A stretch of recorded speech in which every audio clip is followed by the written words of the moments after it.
Welcome to all class 10 students.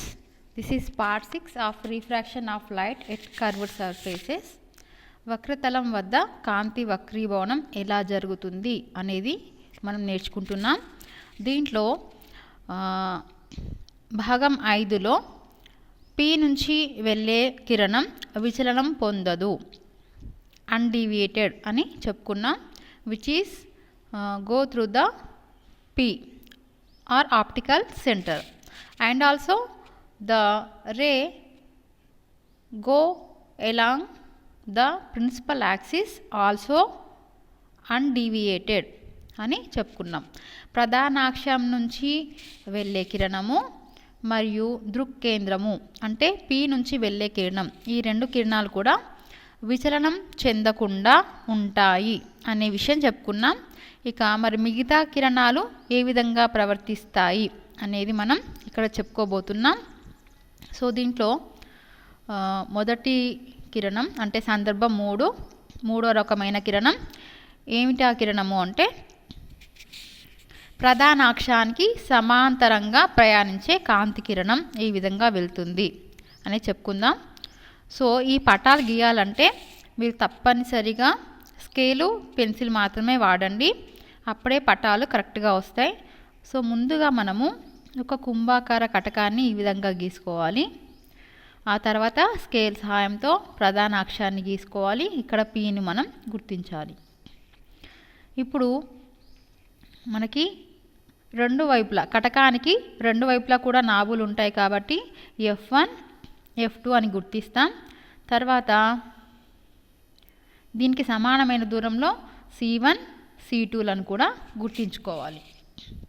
అంటే ఇక్కడ P నుంచి F1 ఎంత దూరంలో ఉంటుందో F నుంచి C1 కూడా అంతే దూరంలో ఉండేటట్టుగా మనం గుర్తించుకోవాలి. ఉదాహరణకి P నుంచి F1 మీరు 2 సెంటీమీటర్లు తీసుకున్నట్టయితే F1 నుంచి C1కి కూడా 2 సెంటీమీటర్లు ఉండేటట్టుగా చూసుకోవాలి. అదేవిధంగా ఇటువైపు కూడా. ఇప్పుడు మనకు వచ్చే కిరణము సమాంతరంగా అంటే ప్రధానాక్షానికి సమాంతరంగా ఈ విధంగా వస్తుంది. ఇలాంటివి ఎన్ని కిరణాలు వచ్చినా సరే అవన్నీ కూడా F గుండా ప్రయాణిస్తాయి. వక్రీభవనం చెందిన తర్వాత అంటే కటకం అడ్డుగా ఉంది కాబట్టి కటకం నుంచి వక్రీభవనం చెంది F నుంచి వెళ్తాయి. ఇది మనకి సమాంతరంగా వచ్చే కిరణాలు ప్రవర్తించే విధానం. మరి పుటాకార కటకంలో ఏ విధంగా గీస్తామంటే ఈ పుటాకార కటకంలో కూడా ఈ సమాంతరంగా వచ్చే కిరణాలు F నుంచి F గుండా వెళ్తున్నట్టుగా కనిపిస్తాయి. కాబట్టి ఈ కిరణాలు మనం డైవర్జింగ్ అంటే వికేంద్రీకరణం చెందించాలి కాబట్టి ఇవి వికేంద్రీకరణం చెందుతాయి F నుంచి. కాబట్టి ఈ సమాంతర కిరణాలు ఎటువైపు నుంచి వస్తున్నాయో అటువైపు నుంచి ఉన్న F నుంచే మనం ఈ కిరణాలను ఈ విధంగా తీసుకోవాలి. ఇది సమాంతరంగా ప్రయాణించే కాంతి కిరణాలు. ఆ తర్వాత నాభి నుండి ప్రయాణించే కిరణాలు. కాబట్టి సమాంతరంగా ప్రయాణించే కాంతి కిరణాలు ఏమవుతున్నాయి అయితే నాభి వద్ద కేంద్రీకరించబడతాయి లేదా నాభి నుంచి వికేంద్రీకరించబడతాయి. మరి నాభి గుండా ప్రయాణించే కిరణాలు ఏమవుతాయి? ఏ కాంతి కిరణమైనా సరే కనిష్ట కాల నియమాన్ని పాటిస్తాయి కాబట్టి ఈ నాభి నుంచి వెళ్ళే కిరణాలు ప్రధానాక్షానికి సమాంతరంగా ప్రయాణిస్తాయి. అంటే నాభి నుంచి కిరణం వస్తుంది, ఇది ఇక్కడ వక్రీభవనం చెందిన తర్వాత సమాంతరంగా వెళ్ళిపోతుంది.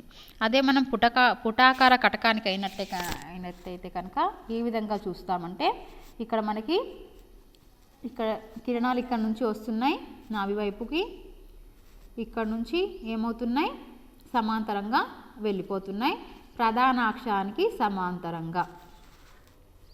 అదేవిధంగా కొంత కోణం చేస్తూ వెళ్ళే కిరణాలు ఈ విధంగా వక్రీభవనం చెందుతాయి అని తెలుసుకోవాలి. అంటే ముందుగా మనం నాభీయ తలం అంటే ఏమిటో తెలుసుకోవాలి. నాభీయ తలం అంటే ప్రధానాక్షానికి లంబంగా ఉంటుంది. ఇది కటక నాభి వద్ద గల తలం. అంటే మనం ఈ విధంగా కటకాన్ని తీసుకున్నప్పుడు ఇది ప్రధానాక్షం, ఈ ప్రధానాక్షానికి సమాంతరంగా అంటే ఇక్కడ అవుతుంది. లంబంగా అంటే లంబము అంటే 90 డిగ్రీల కోణం చేసే రేఖను మనం లంబము అంటాం. కాబట్టి ఈ ఎఫ్ వద్ద అంటే ఎఫ్ అనే బిందువు ఎక్కడైతే ఉందో అక్కడ మనం లంబంగా అంటే ఈ విధంగా చూడండి, ఇక్కడ 90 డిగ్రీల కోణం ఉంటుంది. ఈ విధంగా గీసే ఈ తలాన్ని మనం నాభీయ తలము అంటాం. మరి ఈ నాభీయ తలం ఎందుకు మనకి అంటే, మనకు కొంత కోణం చేస్తూ వచ్చే కిరణాలన్నీ కూడా చూడండి, మీరు ఇక్కడ చూసినట్టయితే కొంత కోణం చేస్తూ వస్తున్నాయి, ఇవి సమాంతరంగా రావట్లేదు. ఇటువంటి కిరణాలు ఎక్కడ కేంద్రీకరించబడతాయి అంటే, ముందుగా మనం నాభీయ తలాన్ని గీసుకోవాలి. నాభీయ తలం గీసుకున్నా సరే మనకి పి నుంచి వెళ్ళే కిరణము అంటే ఈ కిరణము విచలనం పొందకుండా స్ట్రేట్గా వెళ్ళిపోతుంది. అది ఎక్కడైతే కలుస్తుందో అక్కడే మిగతా కిరణాలన్నీ కూడా కేంద్రీకరించబడతాయి. కాబట్టి ముందుగా మనము కటకాన్ని గీసుకుంటాం. ఆ తర్వాత ఇక్కడ పిని, ఎఫ్ని, సిని గుర్తిస్తాం. ఇప్పుడు ఈ ఎఫ్కి మనం నాభీయ తలాన్ని గీసుకుంటాం. వచ్చిన కిరణాలు ఏమవుతున్నాయి, పి నుంచి వెళ్ళే కిరణం విచలనం పొందకుండా ఎక్కడైతే కేంద్రీకరించబడుతుందో మిగతా కిరణాలన్నీ కూడా అక్కడికే వచ్చి కేంద్రీకరించబడతాయి. ఈ విధంగా మనం గీయాలి. మరి అదే పుటాకార కటకం అయితే ఎలా తీసుకుంటాం చూడండి. పుటాకార కటకానికి కూడా సేమ్ తీసుకుంటాం, కానీ ఇక్కడ రెండో వైపు కాకుండా ఈ పుటాకార కటకం ఇక్కడ ఉంది. మనకి కాంతి కిరణాలు ఈ విధంగా వస్తున్నాయి. ఇటువైపునున్న నాభికి మనం నాభీయ తలాన్ని తీసుకోవాలి. ఇక్కడ పి నుంచి వెళ్ళే కిరణాన్ని తీసుకోవాలి. ఆ కిరణం ఎక్కడైతే ఇక్కడ కలుస్తుందో అక్కడే మిగతా అన్నీ కేంద్రీకరించబడతాయి. ఆ విధంగానే వికేంద్రీకరణం చెందించబడతాయి. సో ఇది మనకి దీంట్లో నేర్చుకున్న అంశాలు.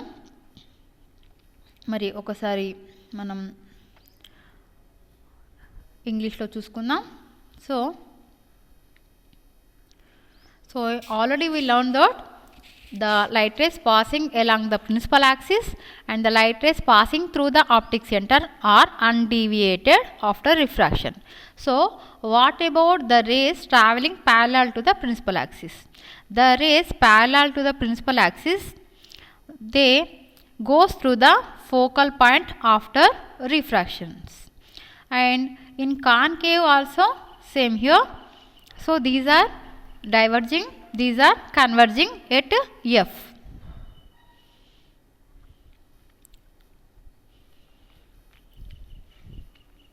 So by above figures we concluded that light rays passing through the focal will take the path parallel to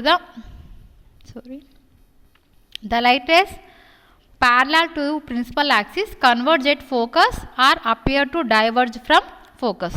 So how to draw it? First of all, draw the convex lens like this.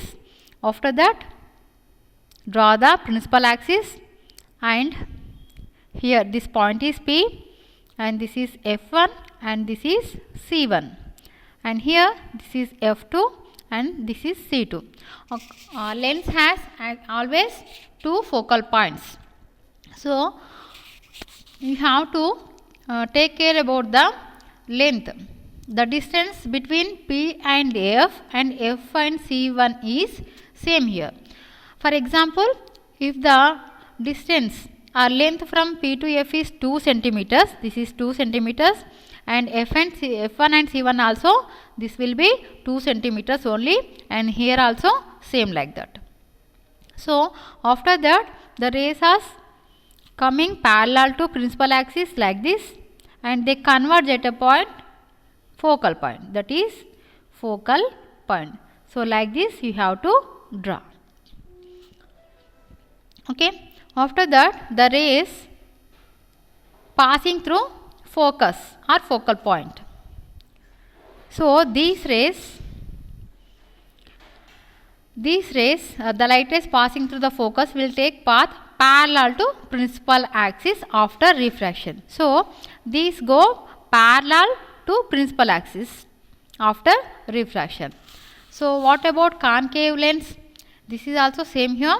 But here we have to take back because this is the diverging lens and we have to take back. So this ray coming from focal point and goes parallel to principal axis. So this is opposite sides to lens, but this is same side because this is concave lens. And next ray, so for that we have to know what is focal plane. Focal plane is the plane perpendicular to the principal axis at the focus. So if you draw the convex lens like this and principal axis, and this is focus or f1 and this is f2. So this is principal axis. Perpendicular to the principal axis means 90 degrees. Which ray is doing 90 degrees with principal axis? That is called perpendicular. So perpendicular at focus. So like this you have to draw at focal point. This is called, this plane is called focal plane. So what is the use of focal plane? So when parallel rays making an angle, so these are not coming parallel to principal axis, these making an angle with principal axis. With principal axis it making some angle. So this parallel lens, the rays converge at a point appear to diverge from a point lying on focal plane. So how to draw this figure? Observe carefully. First of all, see, first of all we have to draw the convex lens, after that principal axis, after that this is P, this is F1 and this is C1, here this is F2 and this is C2. After that the rays coming making some angle. So first of all we have to draw the plane, focal plane like this. After that the ray from pole is not deviated.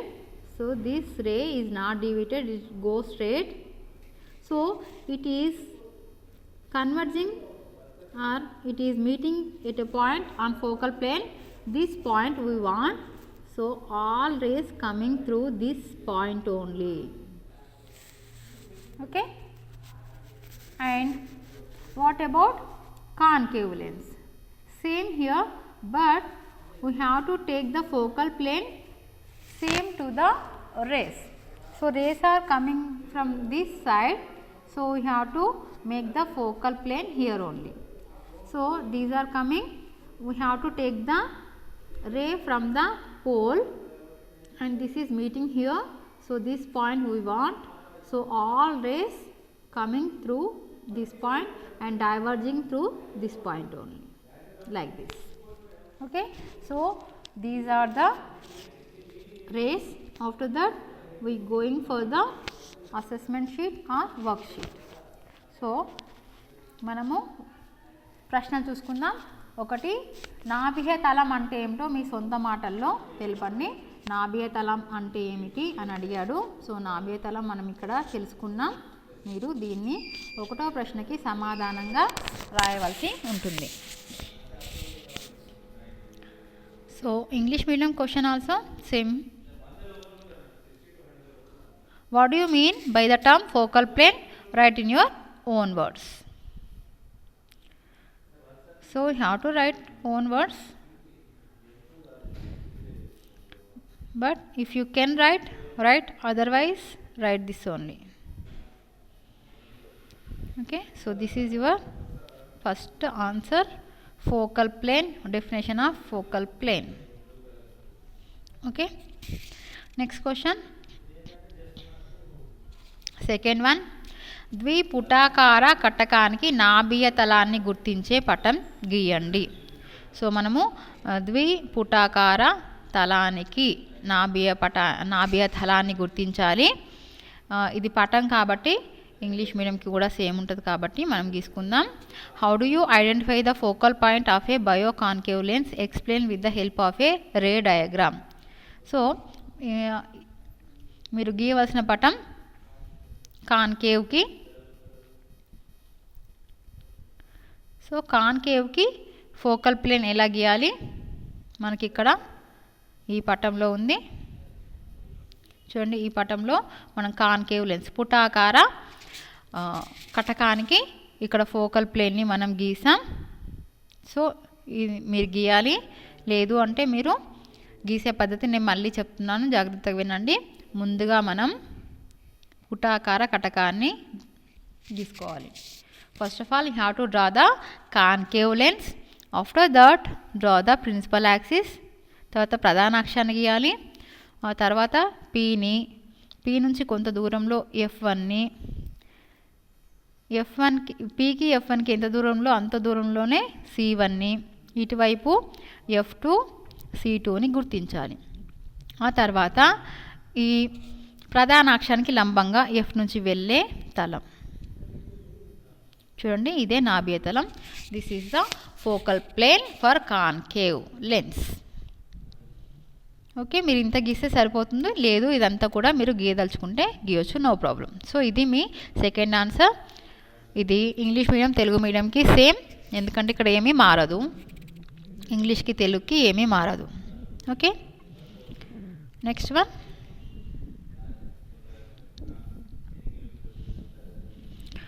మూడవ ప్రశ్న, నాభి గుండా ప్రయాణించే కాంతి కిరణాలు కుంభాకార కటకంపై పతనం చెందాక ఎలా ప్రవర్తిస్తాయో తెలుపండి. సో నాభి గుండా ప్రయాణించే కాంతి కిరణాలు మనం ఆల్రెడీ చెప్పుకున్నాం. సో ఇక్కడ మనకి ఆన్సర్ ఉంది. నాభి గుండా ప్రయాణించేవి చూడండి. ఓకే, ఇది ఇంగ్లీష్ మీడియం.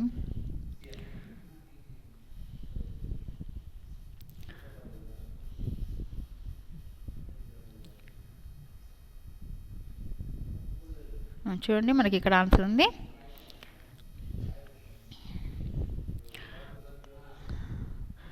కనుక నాభి గుండా ప్రయాణించే కాంతి కిరణం వక్రీభవనం పొందాక ప్రధాన అక్షానికి సమాంతరంగా ప్రయాణిస్తుంది. ఇది మీ మూడో ప్రశ్నకి సమాధానం. మీరు ఈ పటాన్ని కూడా గీయండి, అప్పుడు మీకు ఇంకా క్లియర్గా అర్థమవుతుంది.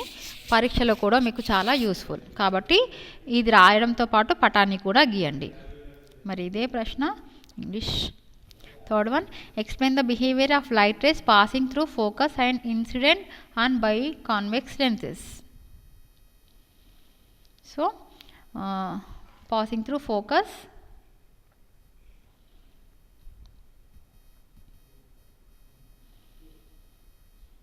so this one your answer, passing through focus. So they are asking bioconvex. So this is the ray diagram and this is the answer. So this is third answer. If you want to draw this also, very helpful in exams.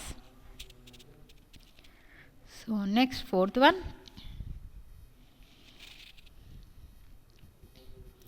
Fourth one, కింది పటాలను పూర్తి చేయండి అన్నాడు. So ఈ పటాన్ని పూర్తి చేయాలి మనము.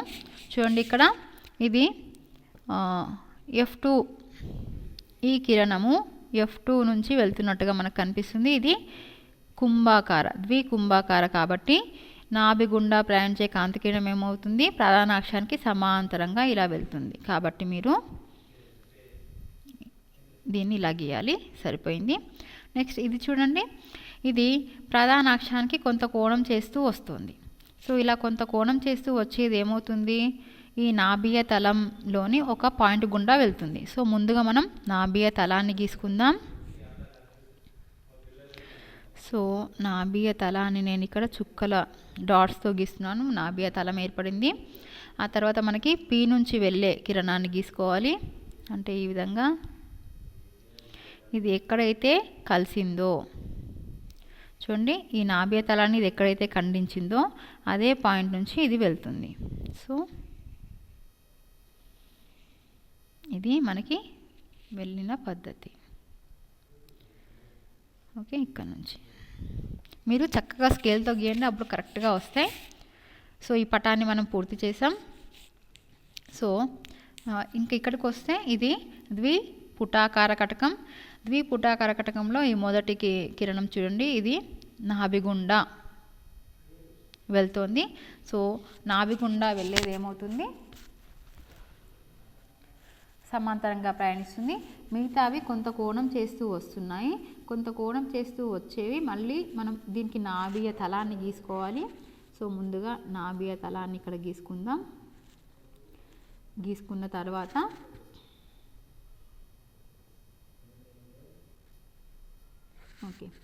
గీసుకున్న తర్వాత ఇవి ఏం కావాలి, ముందుగా మనము డైవర్జ్ అవని అంటే విచలనం పొందని ఫోకల్ పాయింట్ నుంచి వెళ్ళే కిరణాన్ని తీసుకోవాలి. ఇది ఇక్కడ ఖండించింది. సో ఈ కిరణాలన్నీ ఏమవుతాయి, మనకి ఇక్కడ నుంచి ఇటువైపు, ఇది ఇటువైపు,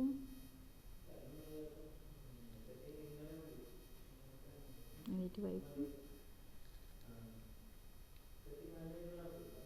ఇది మాత్రం ప్యారలల్గా వెళ్ళిపోతుంది, ఎందుకంటే ఇది ఎఫ్ నుంచి వెళ్తుంది కాబట్టి.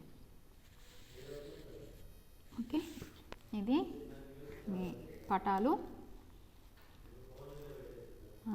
చూడండి, ఇంగ్లీష్ మీడియం కూడా సేమ్ పటాలు ఉన్నాయి. సో ఇవే మీరు గీసుకోండి, English medium Telugu medium same. Okay, పెన్సిల్తో జాగ్రత్తగా స్కేల్ ఉపయోగించి గీయండి, అప్పుడే కరెక్ట్గా వస్తాయి.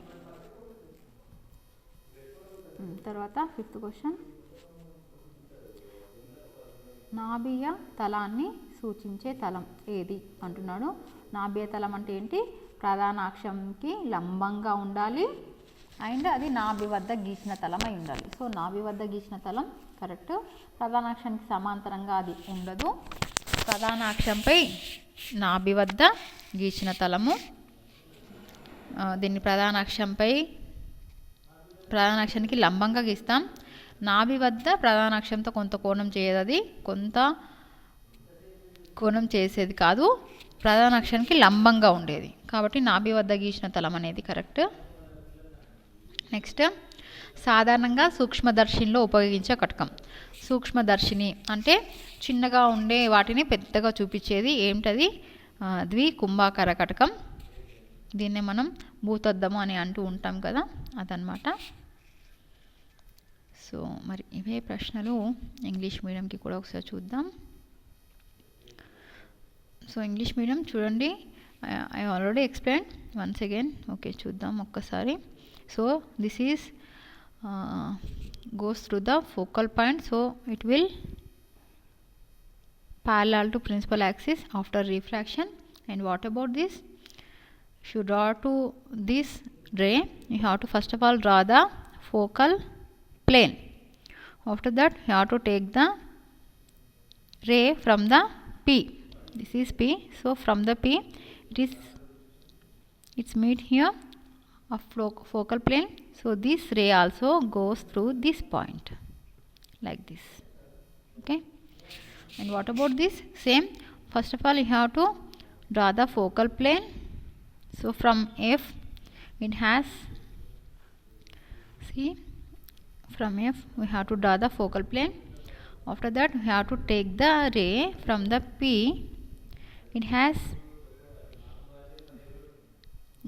meeting here, this point we want. So these all rays from this point diverge like this, and this ray, what about this ray, this go parallel to principal axis because that is coming from the focal point. Okay, so next 5th one,